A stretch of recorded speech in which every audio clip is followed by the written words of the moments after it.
உணர்வோடு வாழ்ந்த சமுதாயம். அப்ப இந்த இடைவெளியில பார்த்தோம்னா அவரு சொல்ற மாதிரி சில நேரம் எல்லா இடத்துலயும் அவர் நடக்காத இடங்களே இல்லை. ஒரு குறைகள் எல்லாருமே நிறுத்தி கொள்ள முடியும். அரசாங்கத்தாலேயே நிறைவேற்ற முடியாத விஷயம் தான். சாதாரண சொல்றாங்க தபால் செலவு தபால் இவங்க எந்த ஒரு இருக்கணும் அவங்க அரசு ஒரு 1,64,000 சொல்றாங்க. அதே கொண்டவர்கள் ஒரு தனியார் துறையில அதே 23,500 சொல்றாங்க. அது சாபம். அதே படிப்போட தனியார் பள்ளியில் 23,500 ரூபாய் சாபம். ஆனால் குவாலிஃபிகேஷன் ஒன்று, கல்வி சொல்லிக் கொடுக்கிற ஆசிரியராக இருக்கக்கூடிய ஒன்று. ஆனால் இவர்களுக்கு கிடைத்தது சாபம், அவர்களுக்கு கிடைத்தது பாவம். அவர்கள் நடுவில் கிடைத்தது பாவம். அதாவது ரெண்டு பேருக்கு ஈக்குவலா தான் இருக்குது. ஆனால் கிடைச்சது ஒரு வித்தியாசமாக செய்யலாம். மாற்ற முடியாது.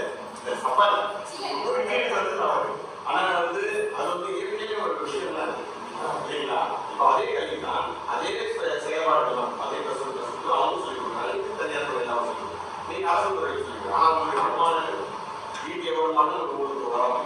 அதே வருமானம் அவர்களுக்கு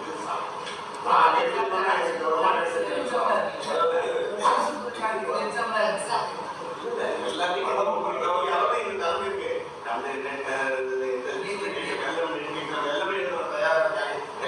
அந்த குவாலிஃபிகேஷன் வச்சுக்க மாட்டாங்க சார். பிஹெச்டி அதாவது நீங்க கூட போய் பாருங்க, அப்ளிகேஷன் போட்டுருக்காங்க, எம்எட் உயர்கல்வியில போட்டு அப்ளிகேஷன் போட்டுட்டே இருக்காங்க. பரிச்சை சொன்னாங்க காஞ்சி சொல்லிட்டு சார் டீச்சர் அரசு துறையில ஒரு டீச்சர் ஒரு சாதாரண அது மாதிரி இன்னைக்கு இருக்கிற அறிவியல் இருக்கிறது, அந்த செயல்பாடுகள் இருக்கிறது. ஆனால் வந்து அவங்களுக்கு கிடைத்தது வரம், இவங்களுக்கு கிடைத்தது ஆனால் மாணவி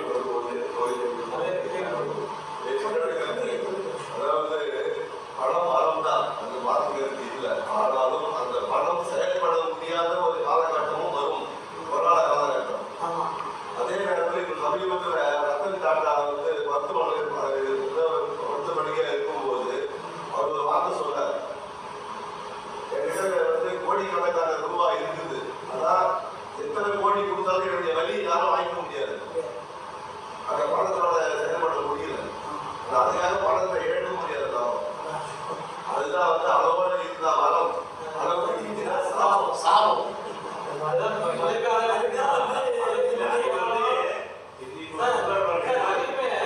அளவுக்கு மிஞ்சிய பணம் வரமா சாபமான வச்சிருந்த தலைவர் நல்லா ஒரு நடிகை வந்து சொன்னா, இந்த ஒரு ஹாஸ்பிட்டல் 2 வீலர்ல அவர் சொன்னா, நான் பெரிய பெரிய எந்த ஒரு காரணம் முதல் காரணம் அந்த அளவுக்கு எனக்கு கோடி பணம் இருந்துச்சு. அந்த அளவுக்கு எந்த ஹோட்டலுக்கு சாப்பிடணும், அந்த ஹோட்டலுக்கு நினைச்சு அந்த ஹோட்டலுக்கு போனேன், எனக்கு இயற்கை பணம் அது போய் கட்டி ஒரு ஹோட்டலுக்கு சாப்பிட்டா அடுத்த ஒரு கண்டி அந்த அளவுக்கு எங்க பணம் இருந்துச்சு.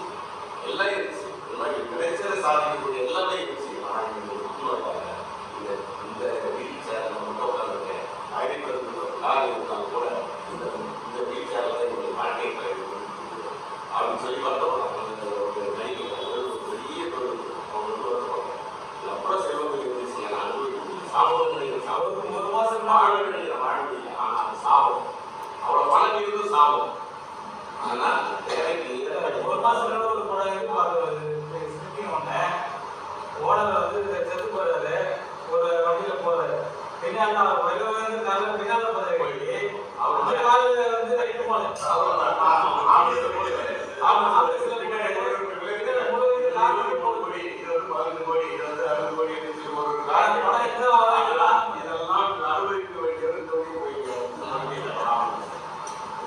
அப்போ பணம் இருக்கு, சாபம். அவர் எது சாபம் ஆம்புலன்ஸ் கடைசி அந்த இறுதி குழுவோட வண்டியில போக முடியாது. ஆனா அவருடைய வசதி காலத்துக்கு தான் பார்ப்போம்.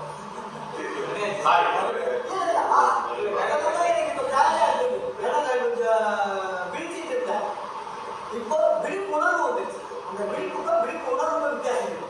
முதல்ல நான் திரும்ப சொல்றது தெரியாம விழிச்சிட்டு இருந்தேன். இப்ப என்ன திரும்ப சொல்லணும் விழிப்புணர்வு வந்துச்சு. அந்த விழிப்புணர்வு உண்டாகிறது நீங்க எல்லாம் சேர்த்துதான்.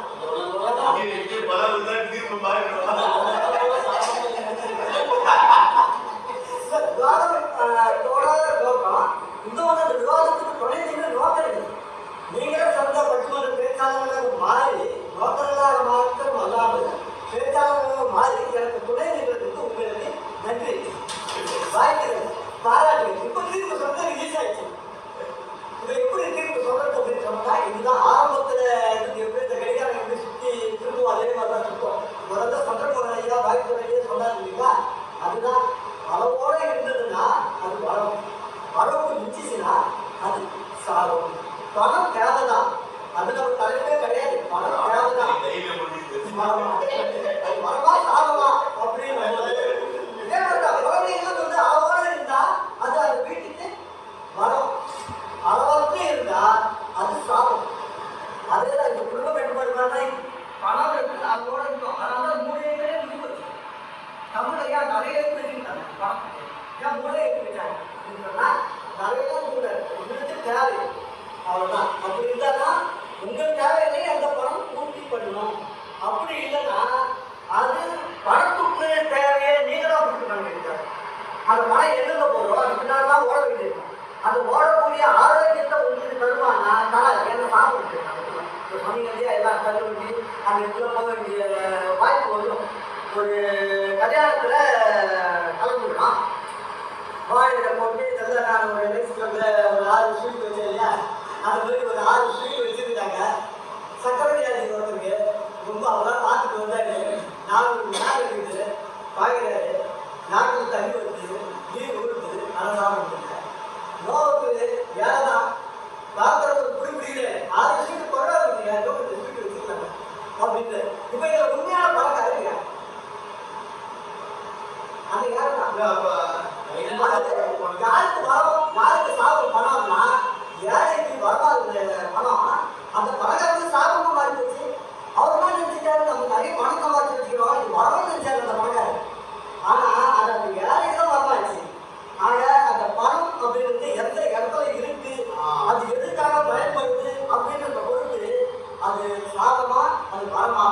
ஒரு தொடு நோயாளி அதான் சொன்னாரு இல்லையா, இந்த மாதிரி ஒரு திட்டத்தில் தொடங்கி வர பணம் கெடுதல் மக்களுக்கு கெடுதல் உண்டாக்குகிற திட்டங்களால் வர பணம் ஒரு தொடு நோயாளிகளிலிருந்து வாங்குற உணவுக்கு சமம் அப்படின்னு சொன்னார். அப்போ அது வந்து யாரும் ஒரு அறுவருப்பாக பார்க்கணும். தொடு நோயாளினா அறுவருப்பானதுன்ற அர்த்தத்தை அவங்க சொல்லலை. ஏன்னா மக்கள் மத்தியில் வந்து ஒரு நல்ல சாதாரணமாக ஒரு ஏதோ ஒரு கேமல் எதாவது கையில் இருந்தாலே ஜனங்கள் தான் பார்ப்பாங்க. இன்னும் ஒரு நாள் எனக்கு கையில் வாங்கி சாப்பிடுறாங்க சாப்பாடு. மக்களுடைய மனநிலை அந்த மாதிரி அவங்க எந்த பிரச்சனையும் இல்லை, மனநிலை அந்த மாதிரி. அதுவும் ஒரு நல்ல அழகான ஒரு கை போட்டுச்சு அந்த சாப்பாடு வாங்கி சாப்பிடுவோம். அதே மாதிரி தான் பணம் வந்து யாருக்கிட்ட வருது, எந்த நோக்கத்தில் வருது, எந்த நோக்கத்துக்காக அது பயன்படுது அப்படின்ற பொறுத்து தான் அது வரமா சாதமா அப்படின்றத நிர்ணயம் வருது. அதனால வரமும் தான் சாதமும் தான் பணம். அது என்ன மாதிரி நடுவு தலையில் நிற்குது, அது யார் எப்படி பயன்படுத்திக்கிறாங்களோ அது ஏற்ற மாதிரி அது சாதமாக மாறுது, வரமாக மாறுது. நாங்கள் அதை வரத்துக்கு பயன்படுத்துவோம், சாதத்துக்கு வேணாம் அப்படின்றத தீர்ப்பாக சொல்லி இந்த தீர்ப்பு ஓரளவுக்கு திருப்தியை அளித்திருக்கும் என்று நடுவர் என்ற முறையில் மனதால் நம்புறேன். ஏன்னா உங்ககிட்ட வந்து எதிர்த்தாய் என் மனசுல இருந்து எட்டதில்லை, உங்கள் அனைவருடைய உள்ளங்களில் இருந்தும் எழுந்தது. அதாவது புள்ளியா நீங்க வச்சீங்க, அதை நான் போட்டு காமிச்சிருக்கேன் தீர்ப்பா, அவ்வளவுதான். இப்ப அழகான ஒரு தீர்ப்புன்ற ஒரு கோலம் வந்துருச்சு. இது அழகான கோலமாக இருக்கும் அப்படின்னு நான் நினைக்கிறேன். அந்த கோலம் அழகானதா எப்படி அப்படின்றத உங்களுடைய தீர்ப்புக்கு நான் கொடுக்குறேன். என்னுடைய தீர்ப்பை உங்களுடைய தீர்ப்புக்கு நான் விட்டுறேன்.